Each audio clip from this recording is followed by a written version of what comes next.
Hey everyone, and welcome back to another episode of Les Get Things Straight. I'm Lurk, and I'm here alone today because Rob is being invaded by some British humans. So he's a little tied up. So I figured this week I'd do a little testing the waters of editing because I haven't put together like a video or something since like high school.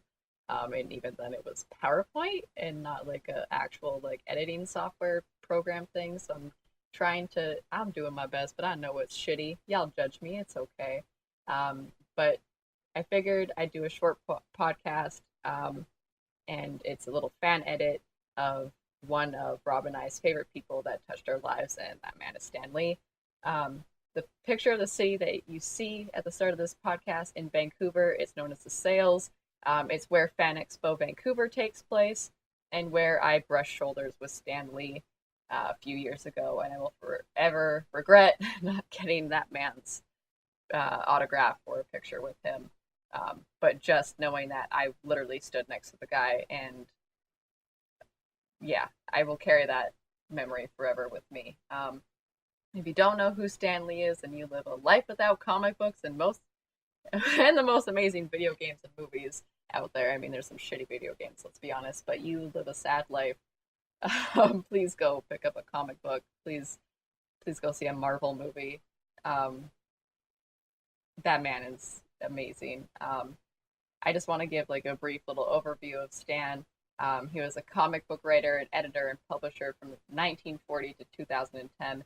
He was Marvel Comics' primary creative leader for 2 decades and led it from a small division of a publishing house to a multimedia corporation and truly dominated the comic book industry. Stan co-created some big named heroes for Marvel, such as Spider-Man, Iron Man, my personal favorite, the X-Men, Thor, Daredevil, Doctor Strange, Ant-Man, and the Fantastic Four. He also pioneered a more naturalistic approach to writing superhero comics in the 60s, and in the 70s he challenged the comic book code authority, leading them to make some changes.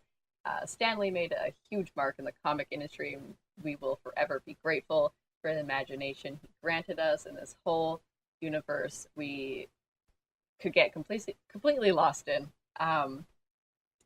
We will forever remember him through these characters he created and the boundaries he pushed in the comic industry and showed us what exactly he envisioned, and showed us that you don't need to have money to be a superhero. You don't need to have like powers or whatever. Like if you have money, you can, Iron Man had money. You can do things for good. But Spider-Man was poor as shit, and yeah, some one version of Spider-Man got bit by a spider and got powers, but there's another version who was just really smart and wanted to help people and created like web slingers and stuff. Like we can all make a difference, and Stan Lee really showed us that, and we love him for that.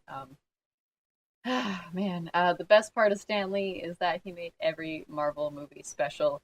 He had his cameos in all of them for a few years, like for like decade, at least a decade or so. He was in most of them. I think it was one of the first ones was a Hulk movie back in like way back in the day.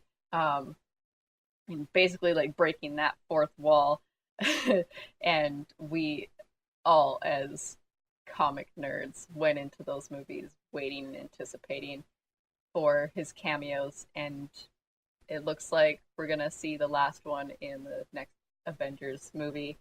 Um,